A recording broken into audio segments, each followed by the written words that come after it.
예, 이제 우리가 지난주 이제 말씀을 통해서 이제 사울을 왕으로 세웠고, 이제 암몬과의 전쟁을 통해서 이제 그 사울에게 이제 그 왕으로서의 권위가 이제 온전히 세워지는 것을 우리가 11장까지의 말씀을 통해서 이제 살펴보았습니다. 이제 오늘과 이제 다음 주에 걸쳐서 우리가 12장을 한번 살펴볼 텐데, 이 12장의 말씀은 이제 우리가 강의안을 보시게 되면 제가 자세히 기록을 해놨는데, 이제 사무엘의 고별사입니다. 사무엘의 고별사. 그러니까 이 12장의 말씀을 마지막으로 사무엘은 이제 이스라엘의 역사의 뒤안길로 사라지게 되는 것을 우리가 알 수가 있죠. 그런데 우리가 이제 이 사무엘의 고별사를 좀 살펴보면서 제가 이제 사무엘의 사역에 관해서 이제 총평을 한번 하는 시간을 가지면서 이제 사무엘의 모습을 통해서 이제 종으로서, 하나님의 종으로서 신앙의 모습이 무엇이 우리에게 필요한지를 우리가 오늘 이 말씀과 다음 주에 걸쳐서 한번 살펴보려고 합니다. 그러니까 어떻게 보면 가장 위대한 선지자 중에 한 명이었던 이 사무엘의 모든 사역들을 우리가 한번 살펴봄을 통해서 그가 어떤 인물이었고, 그가 하나님 앞에서 어떠한 종이었고, 그가 하나님 앞에 어떠한 신실한 사역을 잘 감당했는지를 우리가 말씀을 통해서 살펴보면서 이제 오늘을 살아가는 우리가 하나님의 거룩한 종, 종이라고 하니까 많은 분들이 목회자인 저만 종이라고 생각을 하는데, 우리는 모두가 하나님의 종입니다. 하나님의 백성임과 동시에 하나님의 종인데, 우리가 이 영적으로 혼탁하고 모순된 세상에서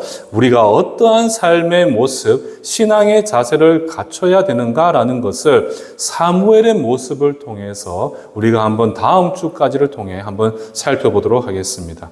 자, 그래서 이제 저는 이제 많은 성경에 있어서 참 많은 성경의 인물들이 등장을 하죠. 그런데 저는 가장 신앙의 본이 되는 인물을 꼽으라면 저는 참 많은 인물이 있겠지만 저는 보통 한 두 사람을 꼽습니다. 두 사람.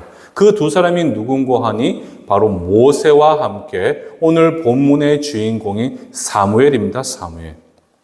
저는 이제 왜 제가 모세와 사무엘을 꼽느냐 할 때, 이 두 사람을 평가할 때 저는 참 많은 수식어가 있겠지만 저는 이제 그 어떤 수식어보다도 신실함, 이 신실함이라는 단어가 가장 잘 어울리는 주의 종을 꼽으라면 저는 모세와 사무엘이 아닌가라는 그런 생각이 들어요.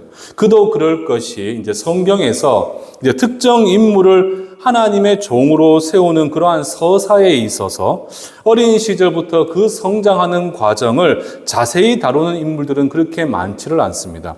그런데 이 사무엘은 어떻습니까? 우리가 한나의 기도를 통해서 그가 태어난 배경과 그 의미들, 그리고 그가 성장하는 그 과정에서 어떻게 하나님의 종으로 준비되어져 가는가를 참 사무엘상의 전반부의 말씀을 통해서 정말 자세히 기록을 해놓았죠. 그렇게 하나님께서 그 모든 일대기를 정확하게 기록해 놓은 인물이 바로 이 사무엘입니다. 사무엘.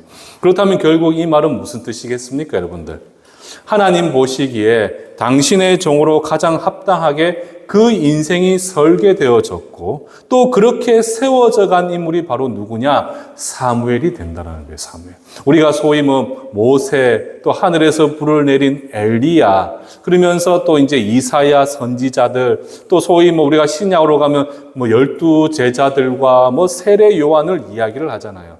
그러다 보니까 이 사무엘 선지자는 이제 사사기 끝과 왕정이 시작되는 사울과 다윗을 이어주는 한 다리 정도 역할로 많은 사람들이 생각을 하다 보니까 그 사람에 대해서 우리가 잘 알려고 하지를 않습니다. 그런데 이 사무엘은 누군가, 그를 보았을 때 하나님께서 당신의 종으로 처음부터 설계하며 그렇게 세워간 인물이 바로 이 사무엘이라는 사실이죠.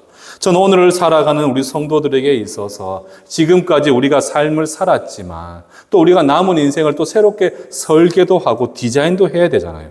그러면 우리가 그 디자인을 하고 설계해가는 모든 과정 가운데 우리가 누구를 따라서 해야 되겠느냐? 많은 사람들은 위인들을 이야기할 수도 있고 또 어떤 사람들은 소위 다윗과 같은 인물을 이야기할 수 있겠지만 저는 우리 어떤 위인들보다도 우리 성도님들께서 그 남은 인생을 설계하고 디자인할 때 이 사무엘과 같은 인물로 우리가 준비되어질 수만 있다면 우리가 맞이하게 될 그 어떠한 현실에서도 오늘날 우리가 현실이 어떻습니까, 여러분들?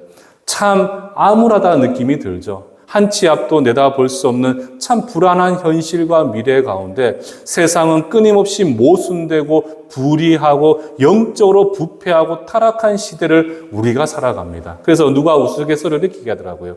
오늘이 그 어떤 날보다 우리가 살아갈 그 어떤 날보다 가장 깨끗하고 덜 모순된 세상이 될 것이다라고 이야기합니다. 그러니까 매일의 삶이 점점 더 세상이 악해져 갑니다. 자, 이런 시대에 우리가 참 신실한 종으로서 하나님의 뜻을 삶 가운데 증거할 수 있게 되기 위해서 우리는 무엇을 봐야 되느냐? 사무엘의 삶을 들여다볼 수가 있어야 되는 거죠. 자, 그런 점에서 이제 오늘 본문을 우리가 보게 되면 여러분들 12장을 통해서 이제 사무엘은 마지막 고별사를 이제 백성들에게 하게 됩니다. 그런데 이제 12장을 묵상하다 보면 그는 끝까지 이제 어떤 모습으로 이제 우리에게 비춰지게 되느냐? 그는 끝까지 하나님의 마음, 그러니까 하나님의 마음 그 심정으로 백성들을 사랑하고 그들을 섬기고 있음을 우리는 이 성경의 말씀을 통해서 살펴볼 수가 있죠. 그래서 저는 오늘 제목을 보시면 아시겠지만 신실한 종의 모형이라고 남겼잖아요. 그래서 성경 전체를 통틀어서 가장 하나님 보시기에 신실한 종의 모형이 바로 누군가라고 했을 때 사무엘이다. 저는 이렇게 말을 할 수가 있습니다. 특별히 6절에서 15절까지 말씀을 보시게 되면 이제 사무엘은 이제 마지막 고별사를 하고 이제 끝내잖아요. 자신의 모든 사역을 마무리하는 시점입니다. 자, 그렇다면 저희 같은 목회자 입장이면 은퇴한다고 보시면 되겠죠. 물론 끝까지 정말 당신에게 맡겼던 백성들을 사랑할 수 있겠지만 만약에 저희가 70살에 은퇴를 한다 생각하면 아이고 참 힘들었다. 다시는 내가 이제 안 돌아볼 거야. 그러면서 정말 쉽게 손을 내려놓을 수도 있지 않겠습니까, 여러분들? 그런데 지금 사무엘을 보십시오. 사무엘은 마지막까지 어떤 모습을 보여주고 있습니까? 6절로 15절까지를 보시게 되면 백성들을 위해서 지금까지 하나님이 무엇을 해주셨는가라는 것을 다시 한번 백성들에게 상기시켜 주면서 그 마지막까지 정말 권면을 하고 있죠. 어떻게 해야 하나님 앞에 온전하고 바르게 설 수 있는가? 그 사실을 권면함을 통해서 그는 선지자이면서 제사장이며 마지막 사사로서의 그 역할을 끝까지 감당하고 있는 신실한 모습을 우리에게 보여주고 있습니다. 자, 그래서 저는 이제 우리 성도님들께서 이제 사무엘과 같은 삶을 사셔라. 사무엘과 같은 모습을 보여라. 제가 앞에서 말씀드렸잖아요. 사무엘을 정의할 때 딱 한 글자, 한 단어, 신실함. 끝까지 주님께 충성하고 변함없이 하나님만을 바라봤던 인물. 저는 우리 성도님들께서 바로 이런 영적으로 혼탁하고 모순된 세상에서 이러한 삶을 살아가셔야 될 거라 저는 그렇게 생각을 합니다. 정말 세상이 바뀌다 보니까 점점 하나님의 백성들도 정말 이 세상의 시류에 좀 많이 휩쓸려 간다라고 생각을 들어요. 제가 지난 수요일 때 말씀을 드렸지만 이제 우리가 목회 데이터 연구소에서 이제 여러 가지 이제 뭐 리서치를 갖고 뭐 서치를 하고 해서 결론을 내렸는데 참 충격을 받았어요, 제가. 어떤 충격을 받았느냐. 소위 하나님을 믿는다고 이야기하는 성도들 중에서 30%에서 40%가 예수님을 향한 구원을 소망하면서 나오는 것이 아니라 그냥 단지 마음의 평안을 찾기 위해 교회를 찾고 나는 예수를 믿는다라고 이야기를 한다는 거죠. 여러분들, 예수님이 존재하시는 이유, 예수님이 이 땅에 오신 이유, 그리고 우리가 복음을 받아들이는 이유는 바로 무엇입니까? 그 복음과 복음의 주인이신 예수를 통해서 우리는 구원받는 백성이 되기 위함이잖아요. 그런데 많은 성도님들이 예수님의 구원을 입에 담지 않고 무엇을 이야기하느냐? 우리는 마음의 평안을 찾으려고 교회를 찾고 나는 예수를 믿는다라고 이야기한다는 거죠. 제가 충격이었어요, 그 말을 듣고. 그 말은 즉슨 그분들은 정말 또 다른 나에게 더 큰 마음의 평안을 주는 데가 있으면 또 그것을 찾아가기 위해서 교회와 예수님을 버릴 수 있다는 것을 의미하는 거잖아요. 더 놀라운 사실은 뭔지 아십니까? 우리 또 성도들 중에서도 한 30, 40%가 소위 무속신앙, 그러니까 하늘의 별을 보면서 점을 치는 타로나 소위 뭐 점쟁이 같은 분들 있잖아요. 무당 같은 분들, 그런 분들을 찾아가서 점을 치면서 지금 현재 당장의 내 앞길에 대해서 묻고 하는 것에 대해서 전혀 끄리낌을 느끼지를 않는다라고 이야기를 해요. 이게 지금 우리 한국교회 현실입니다. 이건 한국교회가 그나마 보수적인 우리 한국교회가 이 정도면 전 세계는 어떻습니까, 여러분들? 이런 시대를 우리가 살아가는데, 이런 시대를 살아가는 우리 가운데서 하나님께서 우리에게 바라고 소망하시는 것은 바로 무엇이겠습니까? 변함없이 오직 하나님 한 분만을 바라보고 끝까지 그 하나님을 믿고 섬기면서 그분의 종으로서 신실함을 가지고 끝까지 그 말씀에 순종하는 삶을 살아가는 것. 그것이 바로 하나님께서 오늘을 살아가는 저와 여러분들에게 기대하고 바라시는 하나님의 소망이 된다는 사실이에요. 그 모습을 우리가 살아내려면 어떻게 되겠습니까? 우리가 누군가를 보고 배워야 되겠죠. 그 보고 배움에 있어서 저는 보통 어떤 목사님, 어떤 장로님 그런 분들을 보고 배우기보다는 저는 성경에서 하나님이 인정하는 최고의 인물, 그 사람의 모습을 통해서 우리가 배워가고 또 그렇게 신실한 삶을 살아가게 된다면 여러분들 한 사람을 통해서 정말 내 주위가 변하게 되고, 그리고 그 주위가 변하고 그 사람들을 통해서 이 땅 가운데 하나님의 거룩한 영광이 다시 회복되어지게 된다면 저는 이 소돔과 고모라 같은 이 한국 땅에 다시금 한번 십자가의 영광이 드높여질 수 있는 놀라운 일이 바로 우리를 통해서 저는 이루어질 것이라 저는 믿습니다. 그런 하나님의 은혜를 소망하시면서 이 사무엘을 통해서 나의 길, 나의 삶, 나의 인생을 새롭게 설계하실 수 있는 겨우 복된 우리 충성교회 성도님들 되기를 주님의 이름으로 축원합니다. 그래서 저는 이제 오늘 설교를 가지고 사무엘을 총평하려고 하잖아요. 그런데 그렇게 하려면 저도 다시 1장부터 찬찬히 한번 읽어봐야 되겠죠. 그래서 제가 1장부터 한 절씩 찬찬히 읽어봤습니다. 그래서 그의 사역을 통해서 그가 어떤 인물인지를 제가 한번 평가를 하게 되면 결론적으로 어떻게 평가를 내릴 수가 있느냐. 그는 겸손한 인물이었습니다. 겸손한 인물. 근데 겸손한 인물은 그냥 우리가 어떻게 쉽게 생각하시게 되냐면 낮은 자리에서 섬김을 감당했던 인물이 바로 이 사무엘입니다. 사무엘. 목이 곧고, 그러니까 내가 영적 지도자로서 내가 너희를 다스리는 사람이야. 그러니까 내 말을 들어 그러면서 소위 홈리와 비느하스 같이 목이 곧은 종이 아니고 그는 어떤 인물이었는가 보았을 때 그는 백성들의 눈높이를 맞췄던 낮은 자리에서 겸손하게 섬겼던 인물이 바로 이 사무엘입니다. 그리고는 어떻게 합니까? 그는 예수의 심장과 그 마음을 품어서 하나님의 거룩한 백성들을 하나님의 사랑으로 그 수고와 헌신에 담아 신실하게 행했던 인물이 바로 누구냐? 이 사무엘이라는 것이죠. 특별히 우리가 사무엘상 3장 3절에 보게 되면 그는 항상 어디에 있었습니까? 하나님의 약속의 말씀이 있는 그 언약궤 앞에 그는 누워 있었다라고 이야기합니다. 이건 좀 의미 해석이 좀 영적인 해석이 영예가 될 수도 있겠지만 결국 이것은 무엇을 의미하겠습니까? 그는 항상 주의 말씀을 가까이 했던 인물이 바로 누구라는 겁니까? 사무엘이라는 거죠. 사무엘. 그러니까 여러분들이 기억하셔야 돼요. 우리가 하나님의 신실한 종이 되기 위해서 첫 번째 필요한 우리의 신앙의 요건은 바로 무엇이 되어야 되겠습니까? 주의 말씀을 늘 가까이 할 수가 있어야 됩니다. 날마다 그 말씀을 주야로 묵상하고 그 말씀을 우리 심령 깊이 새기면서 그 말씀이 내 인생의 최고의 가치가 되고 내가 살아가는 삶의 목적과 이유가 되기 위해서 어떻게 해야 된다는 거죠? 그 말씀을 항상 우리 가운데 가까이 둘 수 있어야 되는 겁니다. 자, 그리고 이제 앞서 또 7장 5절을 보시게 되면 미스바 대성회를 앞두고 이스라엘 백성들이 그 두렵고 떨리고 자신들의 죄를 자복하면서 어떻게 합니까? 모두가 사무엘 앞으로 나와왔잖아요. 그때 사무엘은 어떻게 합니까? 이스라엘 백성들을 위하여 눈물로써 하나님 앞에 간구를 하게 되죠.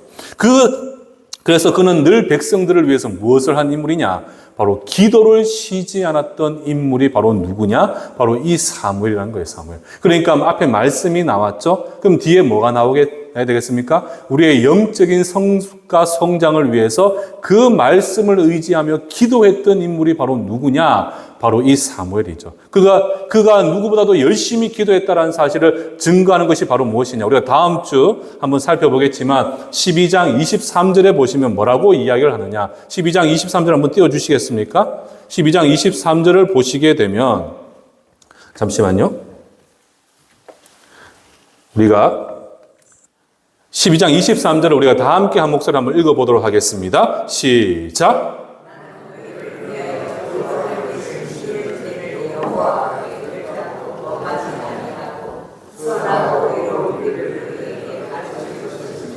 아멘. 자, 그러니까 보십시오. 하나님 말씀을 늘 가까이 한 뿐만 아니라 그는 하나님 앞에서 백성들을 위해 눈물로써 기도했던. 그러니까 저는 이 내용이 중보라는 단어를 좀 쓰고 싶어요. 근데 원래 중보는 누구만이 하시느냐? 예수님만이 중보를 하실 수 있기 때문에 우리가 잘 쓰지를 않습니다. 그래서 우리가 중보 기도를 할 때 우리가 하는 것은 중보 기도가 되면 안 돼요, 여러분들. 중보는 예수님만이 쓰시는 겁니다. 그런데 그래도 그 의미만 좀 빌려왔으면 좋겠는 게 지금 보십시오. 지금 사무엘은 뭐라고 이야기합니까?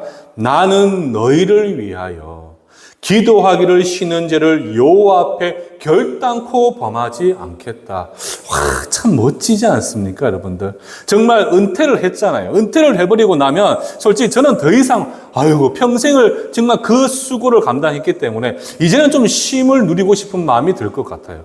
그런데도 지금 사무엘은 뭐라고 이야기합니까? 하나님의 마음으로 그 백성들을 사랑하기 때문에 그 사랑하는 마음으로 무엇을 이야기하고 있죠? 나는 너희를 위해 중보할 거야.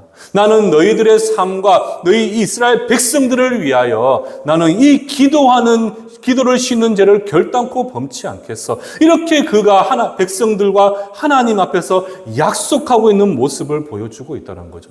저는 우리 성도님들도 이런 삶을 사셔야 되지 않겠습니까?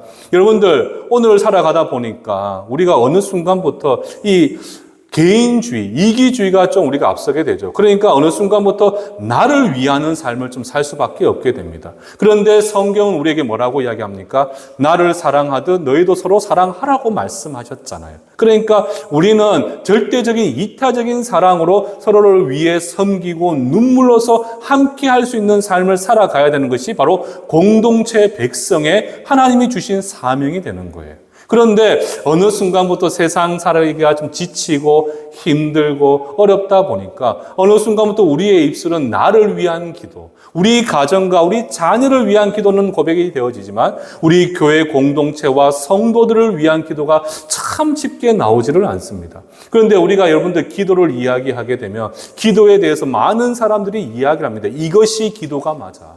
이것이 기도에 대한 정의고 방식이고 방법이다. 이렇게 이야기하는 분들이 많지만 정말 가장 정답은 어디에 있느냐? 마태복음 6장 33절로 보시면 먼저 그의 나라와 의를 구하라고 말씀을 하시잖아요.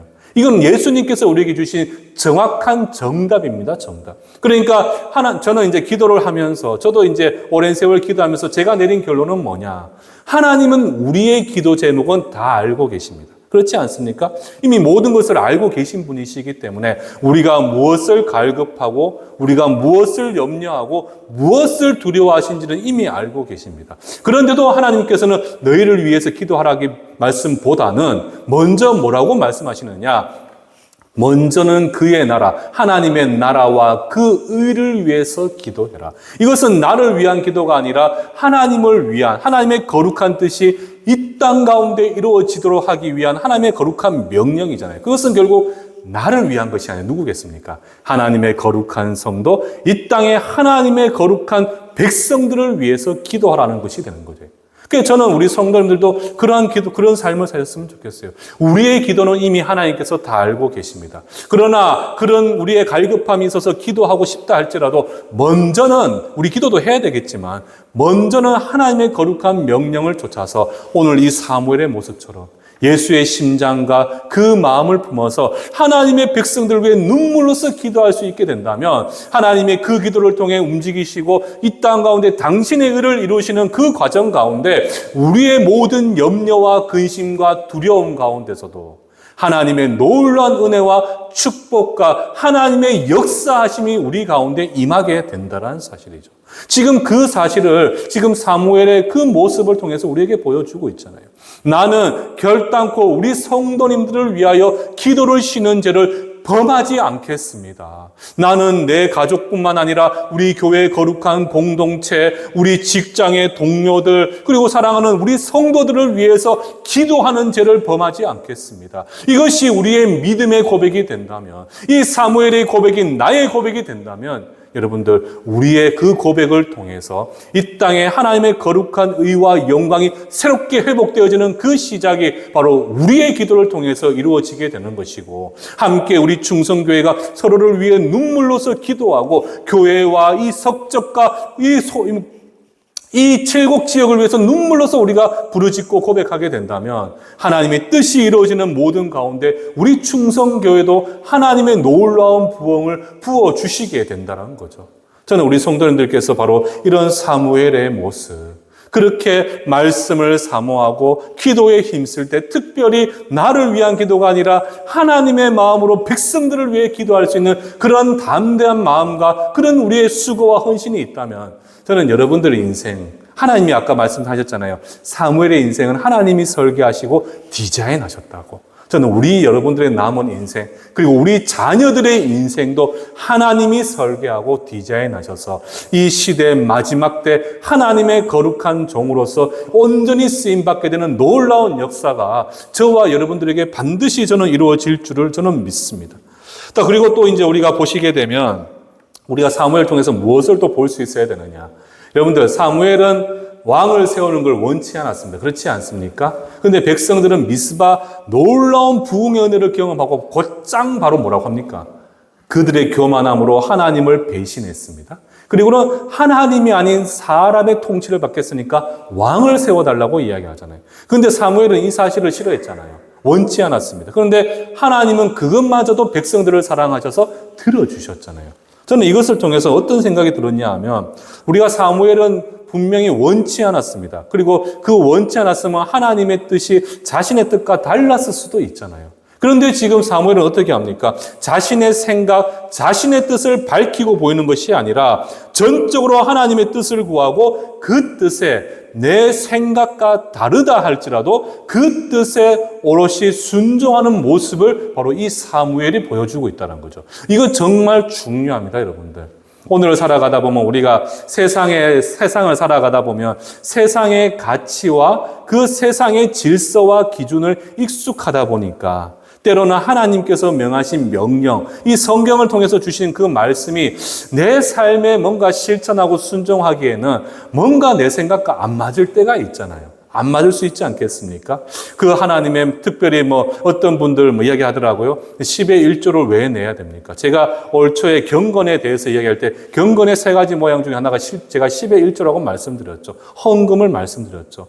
이 헌금이라는 것은 내야 되고 막 강제성이 있는 것보다는 우리 마음 가운데 나에게 주신 이 모든 것들은 누구의 것인가? 내 것이 아니라 하나님의 것임을 믿음으로 인정하는 것이 바로 이 헌물이고 헌금입니다. 그런 의미에서 10의 1조가 우리가 내가 가진 내가 소유뿐만 아니라 나 자신마저도 하나님의 것이고 하나님의 은혜의 선물이라는 것을 고백하는 것이 바로 제가 10의 1조라고 말씀드렸죠. 그러니까 어떤 분들은 이 10의 1조가 내 생각과 다를 수도 있고, 어떤 분들은 요즘에 교회 내에서 분열의 이유가 되는 게 차별금지법이잖아요. 동성애. 어떤 이들은 하나님의 사랑을 빌미로 동성애를 인정하고 창조의 질서와 하나님의 명령을 어겨도 된다라고 이야기하는 분들이 있어요. 그러니까 내 생각과 다를 수는 있겠지만 가장 우리가 우선적으로 생각하고 우선적으로 받들어야 되는 것은 바로 무엇이겠습니까? 세상의 가치, 세상의 신념, 나의 생각이 아니라 그리하든 아니하든 우리는 하나님의 말씀, 그분의 거룩한 뜻이 내 뜻이 되고 비록 그것이 나와 맞지 않다 할지라도 그 말씀에 순종하며 엎드릴 수 있는 자세를 우리가 가질 수가 있어야 된다는 거죠. 사무엘은 왕을 세우는 데 대해서 부정적이었지만 하나님은 그럼에도 왕을 세웠습니다. 그리고 가서 기름을 부어주라고 이야기를 했죠. 그런데 사무엘은 여기에 어떤 이런 방구도 하지 않고 어떻게 합니까? 자신의 생각과 뜻을 내려놓고 하나님의 뜻과 말씀에 순종하는 모습을 지금 우리에게 보여주고 있는 거예요. 우리가 바로 그런 삶을 사셔야 되는 겁니다. 모든 판단과 행동의 기준은 내가 될 수가 있겠지만 나로 하여금 판단하고 생각하고 결정할 수 있도록 나에게 지혜를 주시는 하나님의 거룩한 명령이 바로 내 삶의 가장 최우선적인 순종의 대상이 되어져야 하는 거죠. 그 순종의 삶, 그리고 앞에서 말씀드린 말씀과 기도를 통해서 그는 신실한 주의 종으로서의 모습을 보여주면서 그는 어떻게 됩니까? 마지막까지 뒷모습이 아름다운 신실한 종의 모습으로 우리에게 보여주고 있는 거예요. 저는 이게 중요한 것 같아요. 뒷모습이 아름다운 사람. 정말 저는 이제 이 말씀을 준비하면서 정말 제 스스로에게 질문을 진짜 많이 던졌습니다. 뒷모습이 아름다운. 지금 사무엘을 보십시오. 사무엘이 얼마나 멋집니까? 그리고 그는 하나님 앞에서 온전하다라고 말을 들을 수 있는 유일한 사람이 저는 사무엘이라고 생각을 하거든요. 그 사무엘을 보십시오. 하나님께서 사무엘을 향해서 질책하고 비난하신 장면이 한 번이라도 등장한 적이 있습니까? 없잖아요. 그만큼 사무엘은 하나님 보시기에 온전하고 신실했습니다. 이건 달리 말을 하면 우리들 보기에도 뒷모습이 아름다운 점. 그러니까 여러분들 세상에서의 관계적인 부분들, 직장에서나 또 가정에서나 또 우리 교회 공동체에서나 어느 누구나 할 것 없이 우리는 어떤 모습으로 사람들에게 비춰져야 되겠습니까? 그 뒷모습이 아름다운 점. 그렇게 우리의 모습이 비춰질 수가 있어야 한다는 사실이죠. 우리가 이제 한경진 목사님이라고 여러분 잘 아실 겁니다. 바로 이제 돌아가셨죠. 소천하셨고, 이제 옛날 영락교회, 한국에서 가장 큰 교회의 원로 목사님이셨습니다. 그런데 그 한경진 목사님께서 정말 이런 일화가 있잖아요. 그분이 종교계의 노벨상이라는 템플턴상을 받으러 가야 되는데, 그분을 모시러 온 장로님이 아무리 불러도 목사님이 안 나오더래요. 한국에서 가장 큰 교회에 가장 존경받는 목사님이셨는데, 그분이 아무리 상 받으러 가야 될 시간이 다 됐는데 아무리 불러도 안 나오더래요. 근데 왜 안 나오시노 싶고 방에 들어가 보니까 쭈삐쭈삐 아무것도 못하고 그냥 이렇게 어색한 표정을 짓고 계시더래요. 보니까 그 대한민국에서 가장 큰 교회 목사님, 그러면 여러분들 얼마나 많은 사례를 드리겠습니까? 그런데 그분이 그 상을 받으러 나갈 때 입을 자켓이 없었대. 자켓 하나 변변이 없이 그분이 서 있었던 거예요. 그래가지고 그 장로님이 너무나 울컥해가지고 마음이 너무 불편해가지고 정말 시간은 다 되고 그래서 목사님 손을 붙잡고 가가지고 마트에 백화점에 가서 자켓을 하나 사가지고 입혀드리고 그래서 그렇게 상을 받으러 가셨다는 일화가 있어요. 근데 더 놀라운 것은 그 장로님이 또 시간이 좀 지나서 또 목사님을 뵈러 갔는데 자기한테 지나가는 길에 그 노숙자가 너무나 자기 눈에 익숙한 옷을 입고 있더라는 거예요. 돌아보니까 그게 본인이 그 상 받으러 갈 때 입으셨던 그 옷이었어요. 그런데 그 힘들고 어려운 사람한테 자신은 그래도 입을 옷이 있으니까 정말 그분한테 가장 좋은 옷을 주고 본인은 또 흐름한 그 옷을 입고 계셨더라고요. 그래서 그분이 돌아가셨을 때 그분이 물론 공간은 있습니다. WCC 문제 이런 것들이 있어가지고 정말 우리 쪽에서는 좀 약간 더 부정적으로 보는 시각도 있지만 그 한 인물을 주의 종으로서의 그 한 인물을 들여다보았을 때 정말 우리가 그런 한경진 목사님과 같은 그런 처연할 수 있는 상, 정말 모든 사람들이 봤을 때 진짜 주의 종이라고 이야기할 수 있는 뒷모습이 아름다운 종이 되는 것, 그것이 우리에게 필요하지 않겠습니까, 여러분들? 저는 여러분들이 그런 좀 삶을 살아가셨으면 좋겠어요. 뒷모습이 아름다운 종. 이게 진짜 여러분들 필요합니다. 우리 부모님들은 자녀들에게 어떤 사람이 되어야 되겠습니까? 뒷모습이 아름다운 부모님. 우리 직장에서 우리 상사라면 우리 밑에 부하 직원들에게 어떤 모습이 되어야 되겠습니까? 뒷모습이 아름다운 상사. 저 같은 목회자는 마지막 은퇴하는 그 시점에 성도들에게 어떤 평가를 받아야 되겠습니까? 뒷모습이 아름다운 점. 그것이 지금 우리에게 필요한 신앙의 모습이라는 거죠. 한국 사회뿐만 아니라 저는 한국 교회가 참 이렇게 영적으로 무너져가는 이유 가운데 하나가 우리에게 뒷모습이 아름다운 주의 종들이 보이지를 않는다는 거예요. 옥하는 목사님 같은 분들이 소천하시고 나니까 더 이상 이런 분들을 찾기가 쉽지를 않아요. 근데 저는 여러분들이 바로 그런 모습을 가지시고, 비록 목사님 저는 칠곡석적이라는 작은 시골에 사는데 저 한 사람이 그런 뒷모습이 안다고 해서 뭐가 큰 힘이 되겠습니까? 아닙니다, 여러분들. 카오스란 말도 있잖아요. 나비 효과.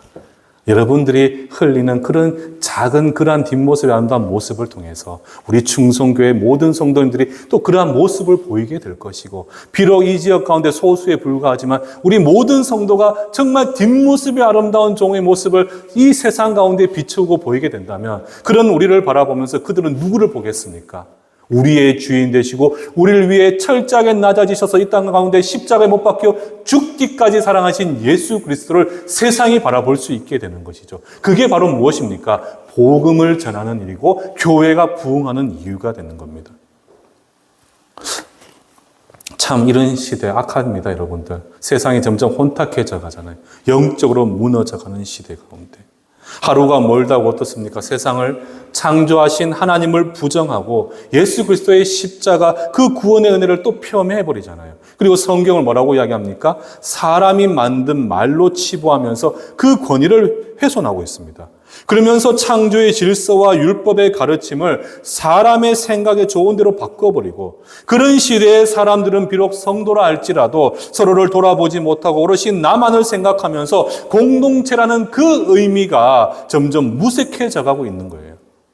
제가 지난주 말씀을 통해서 뭐라고 말씀드렸죠? 정말 이런 모순되고 악한 시대에 점점 세상이 주를 조롱하고 교회를 핍박하는 그런 시대가 온다 할 때, 그때 우리는 어떻게 해야 되겠습니까? 바로 이 세상 불의에 맞설 수 있는 선한 분노와 맞설 수 있는 용기가 우리에게 필요하다고 말씀을 드렸잖아요. 이런 시대에 정말 하나님이 바라시고 소망하는 인물들은 여러분들, 소위 돈이 많거나 내가 능력이 출중하거나 내가 세상 가운데 높은 지위에 있거나 소위 세상 스펙이 좋은 사람들이 아닙니다. 하나님이 이런 시대에 들어서 사용하시는 인물들은 남녀노소 할 것 없이 바로 딱 하나, 7장 3절로 우리에게 말씀하셨잖아요. 오직 하나님, 주 중심이 하나님만을 바라보고 정말 하나님 앞에서 철저히 겸손하며 자신을 내려놓는 삶을 실천할 수 있는 인물. 그 가운데 어떻게 해야 되겠죠? 오직 예수와 오직 성경을 통해서 진리의 반석 위에 서서 세상의 도전 앞에서도 말씀의 십자가를 끝까지 우리가 꿋꿋이 들고 서 있을 수 있는 그런 용기를 가진 사람들. 이것이 바로 무엇입니까? 오늘을 살아가는 저희에게 바라시는 참 신앙인의 모습이 된다는 사실이에요. 더 나아가 그런 믿음의 반석 위에 우리는 어떻게 해야 되겠습니까? 실제로 우리는 이 세상을 맞닥뜨리며 부닥뜨리며 살아가고 있잖아요. 그렇게 살아가다 보니까 우리를 통해서 세상 가운데 무엇이 흘러들어가야 되느냐? 바로 그리스도의 향기가 이 세상 가운데 흘러들어갈 수가 있어야 됩니다. 바로 그리스도의 향기. 그렇게 하기 위해서 어떻게 되겠습니까? 지금 세상이 망각하고 상실되어져 간 게 바로 무엇입니까? 도덕적이고 윤리적인 삶의 모습이잖아요. 그러니까 우리가 주의 말씀을 순종함을 통해서 내 생각과 다르다 할지라도 그 말씀을 순종하면서 우리 삶을 통해 하나님의 말씀이 내 삶을 통해 세상 가운데 증거되어질 수 있는 그러한 삶으로 여러분들은 그 하나님의 말씀을 증거할 수가 있어야 하는 겁니다. 그런 점에서 지금 사무엘은 오늘 본문의 3절과 4절을 보시게 되면 다섯 가지의 사실을 반문하고 있어요, 성도들에게. 그래서 그가 백성들 앞에서 그들의 지도자였음에도 불구하고 얼마나 거룩하고 정결한 삶을 살았는지를 지금 백성들 앞에서 고백되어지도록 만들고 있다는 거죠. 그래서 3절 말씀 한번 넘겨주시겠습니까? 3절을 보시게 되면 뭐라고 이야기를 하느냐? 잠시만요. 3절을 보시게 되면 내가 여기 있나니 여호와 앞과 그의 기름을 부음 받은 자 앞에서 내게 대하여 증언해라. 내가 누구의 소를 빼앗았느냐? 누구의 나귀를 빼앗았느냐? 내가 누구를 속였고 누구를 압제했고 내 눈을 흐리게 하는 뇌물을 누구 손에서 받은 적이 없다. 그러니까 지금 그가 얼마나 지도자였음에도 불구하고 하나님 보시기에 아름답고 온전한 삶을 살았는지를 그가 백성들에게 5가지 질문을 오히려 반문하고 있잖아요. 정말 여기서 보십시오. 소위 말하는 소와 낙이라는 것은 일반 백성들의 재산을 의미합니다. 상징합니다. 그런데 자신의 권력을 이용해서 백성들의 재산을 함부로 빼앗지 않았다고 이야기합니다. 여러분들, 권력이라는 것을 보통 우리가 잘 쓰면 좋겠지만 우리는 심히 죄로 인하여 부패했잖아요. 그럼 그 권력을 우리에게 주면 어떻게 되겠습니까? 지금 소위 한국, 소위 죄송한 이야기지만 정치권을 보십시오. 요즘에 제가 뭐 국감 이런 거 하면서 보니까 막 서로 막 싸우고 난리던데 결국에는 참 부패했잖아요, 부패. 그런데 지금 지도자들에게 권력을 줬는데 그것은 정말 백성들을 잘 섬기라고 줬는데 어떻게 어느 시대를 막론하고 정말 깨끗한 물질에 있어서 깨끗한 사람을 찾아볼 수가 없습니다. 근데 사무엘은 뭐라고 이야기합니까? 나는 부당하게 부를 축적하지 않았다. 이 말을 달리 해석해보면 어떤 의미겠습니까, 여러분들? 자신의 모든 필요는 누가 채워주셨음을 믿음으로 인정하고 있는 겁니까? 바로 하나님이 나의 모든 필요를 채워주셨음을 그가 고백하고 있는 거죠. 이른 비, 늦은 비, 하늘의 만나와 무리바의 반석의 물로 하나님은 모든 필요를 그때에 맞게 풍성하게 채워주셨음을 지금 사무엘이 고백을 하고 있는 겁니다. 그 사실을 믿음으로 붙들었기 때문에 그는 불의한 부를 축적할 필요와 이유를 못 느꼈다는 거죠. 여러분, 이게 중요해요, 여러분들. 정말 요즘 시대에 좀 돈이 얼마나 중요합니까? 그렇지 않습니까? 돈이 많으면 좋겠죠. 그런데 여러분들, 돈이 많으면 좋겠다라는 그 마음을 누가 가장 항상 교묘하게 건드리느냐? 마귀가 건드려요, 마귀가. 여러분들, 마귀가 우리를 흔들 때 가장 많이 사용하는 것은 두 가지가 있습니다. 바로 우리의 모든 처한 현실과 상황의 문제 앞에서 우리의 두려움을 자극하는 것. 그리고 두 번째는 바로 무엇이냐면 우리의 정욕을 자극합니다. 그런데 정욕을 대표하는 상징하는 것이 바로 무엇입니까? 물질이잖아요, 물질. 그런데 그런 마귀의 도전 앞에서 우리가 결백할 수 있기 위해서는 나의 모든 것, 내게 주어진 이 모든 물질은 하나님의 은혜라는 점을 우리가 믿음으로 인정하게 될 때, 그래서 나의 모든 필요를 당신의 언약 가운데 그 인내하심으로 날마다 우리에게 채워주심을 우리가 믿음으로 붙들게 될 때, 그때 우리는 그 어떤 세상의 유혹과 도전 앞에서도 우리는 흔들리지 않게 된다는 사실입니다.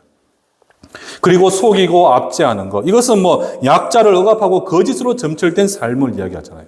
우리가 돈키호테라는 그 소설로 잘 알려진 세르반테스가 이 정직과 관련돼서 무슨 말을 했냐면 하늘은 정직한 사람을 도울 수밖에 없습니다.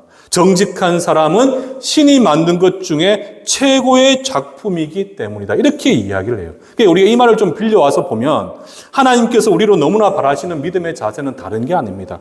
하나님과 사람 앞에서 진실되고 그리고 정직한 모습, 이게 바로 무엇이냐? 하나님이 우리에게 바라시는 모습 중에 하나라는 거죠.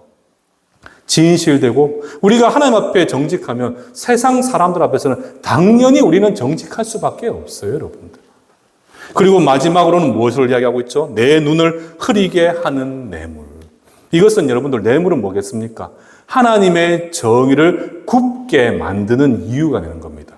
그만큼 하나님의 뜻을 세상 가운데 훼손시키는 모습 중에 하나가 바로 뭐냐? 뇌물이라는 거죠. 내 눈을 흐리게 만드는 뇌물. 바르게 판단하고 바르게 결정함에 있어서 그 양심을 훼손시키는 것이 바로 무엇이냐? 뇌물이라는 거예요, 뇌물. 결국 이 물질에 대한 정욕, 이 정욕은 하나님의 거룩한 공의와 정의가 세상 가운데서 무너지도록 만드는 실제적인 모양이 바로 무엇이냐? 이 뇌물과 같은 이 부정직한 모습이 된다는 사실이죠. 그런데 지금 사무엘은 뭐라고 이야기합니까? 이 모든 것에서 그는 자유했습니다. 자유. 그는 4절로 오히려 백성들에게 질문을 했을 때 백성들이 뭐라고 이야기합니까? 맞습니다. 당신은 바로 이렇게 정직하고 당신은 이렇게 훌륭한 사람입니다. 직접 백성들의 입에서 그 사무에 대한 평가가 나오고 있었다는 사실이죠. 우리도 이런 삶을 살아야 되지 않겠습니까, 여러분들? 제가 이 말씀 보면서 참 반성 많이 했습니다, 저도. 진짜 저도 회개를 많이 했어요. 아까 물질 이야기할 때 물질에 대해서 과연 표현할 수 있을까? 제가 말씀을 준비하면서 한경재 목사님 예를 딱 생각하면서 나는 과연 그럴 수 있을까? 우리 성도님들 정말 하나님의 말씀을 믿고 따르는 백성이라고 하지만 우리가 물질을 막 큰 돈을 벌 수 있는 기회 가운데 때로는 하나님의 거룩한 뜻을 훼손해야 될 때가 있잖아요, 여러분들. 특히 뭐 공무원 같이 계신 분들은 이 뇌물 같은 문제들이 또 걱정될 때도 있고. 자, 그렇다면 여러분들 여기서 과연 우리는 어떤 모습을 가질까? 아까 말씀드린 하나님 보시기에 뒷모습이 아름다운 종으로 세워질 수 있을까? 그런데 여러분들 기억하십시오. 사무엘이 그렇게 할 수 있었던 이유는 다른 게 아닙니다. 나의 모든 필요를 채워주시는 하나님을 향한 변함없는 신뢰와 믿음이 있었습니다. 하나님을 경외하기 때문에 그들은 하나님의 백성을 어려워할 줄 알고, 그리고 그들을 내 몸같이 사랑하면서 하나님을 믿기에 말씀이 내 삶의 전부가 되고 거룩하고 정결한 삶을 기쁨으로 살아낼 수가 있게 되었던 거죠. 이것이 우리의 삶이 되고 이것이 우리의 신앙의 뿌리가 된다면 우리 역시도 사무엘처럼 이 시대, 이 땅의 백성들을 살리는 거룩한 선지자로서의 삶을 살아갈 뿐만 아니라 우리 자녀들이 우리 부모를 통해 그 모습을 보게 되었을 때 우리 자녀들은 어린 사무엘이 되어서 저 영적으로 죽어가는 다음 세대를 살리는 거룩한 주의 일꾼과 종으로 온전히 세움을 받을 수가 있게 되는 것입니다. 말씀을 마무리하면서요, 사랑하는 우리 충성교회 성도 여러분들, 저는 가끔 이런 생각을 해봅니다. 내가 걸어온 길과 그리고 내가 또 걸어가야 될 그 길을 바라보며 우리 하나님은 어떠한 말씀을 하실까? 우리가 마지막 끝까지 믿음을 지키고 주님 앞에 갔을 때 주님은 우리를 보시면서 뭐라고 우리의 인생을 총평해 주실까? 저는 여러분들이 늘 이 질문을 스스로에게 자문해 보시기 바랍니다. 하나님 앞에서 우리는 무익한 종이 되어야 되고 오직 주의 영광을 위해 그 인생을 불태울 수만 있다면 저는 마지막 날 주님 앞에 섰을 때 적어도 내가 이 땅에서 말씀을 지키기 위해 흘린 모든 눈물, 그 눈물을 친히 우리 하나님이 그 손으로 생명수 샘가 인도하여 주셔서 닦아주시고 반드시 우리를 위로하시고 평안을 주실 줄 믿습니다. 우리는 그 하나를 목적으로 이 땅, 이 거친 광야를 걸어가고 있잖아요. 이 광야길 가운데 사무엘과 같이 그럼에도 불구하고 하나님의 말씀 앞에 정말 신실한 종으로서의 삶을 살아가실 수 있는 귀하고 복된 우리 충성교회 성도님들 되시기를 주님의 이름으로 축원합니다.